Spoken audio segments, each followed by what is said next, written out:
Senator Santorum, 4 short years ago, you won Iowa. You beat Mitt Romney. You pretty much shocked the country. But just the other day, you talked about doing what is in the greater good for your campaign. Is Monday night your last stand? You know, listening to what your network was talking about prior to this race, this debate, reminded me of the coverage that many on this floor are getting. This debate was called the Undercard debate. The Undercard debate. It wasn't advertised significantly. In fact, the entire hour lead up to this, there was no conversation about any of the 4 people on this debate stage. And that is the chronic situation. In fact, they put a poll up from Wall Street Journal, NBC News, and they listed the candidates, and they failed to mention I wasn't listed. I got 0. Why? Because the NBC Wall Street Journal poll never includes my name on the list. This is what the media has been doing over the past year in trying to segregate and take Iowans out of the process.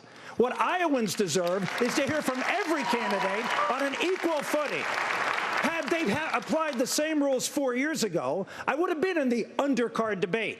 The guy who won the Iowa caucuses would have been in the undercard debate, not talked about. We would have been talking about maybe an entertainer that may have been trying to run. Ladies and gentlemen, you have a chance on Monday to put the record straight about who you want, not who will entertain you, but who will fight for what you believe in, and I hope you do it. Do you want to name,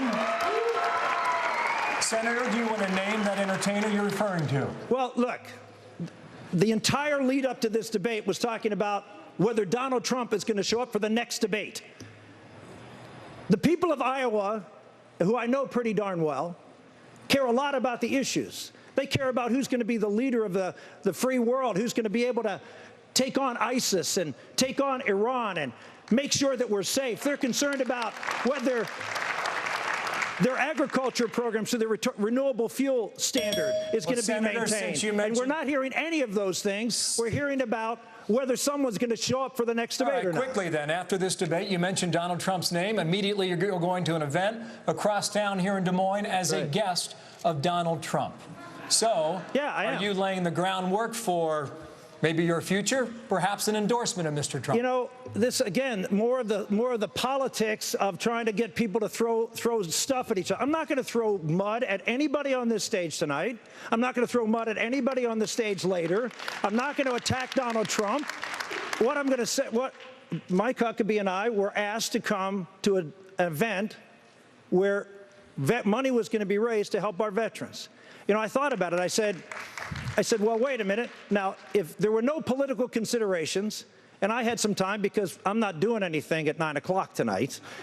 Well. And so if I had some time, would I go if I could help raise money for veterans? Well, and the answer was yes, I would, and so I'm going. Well, Bill, can I... Thank you, Senator. One moment. We'll get to you in a moment, Governor. We have a few coming up.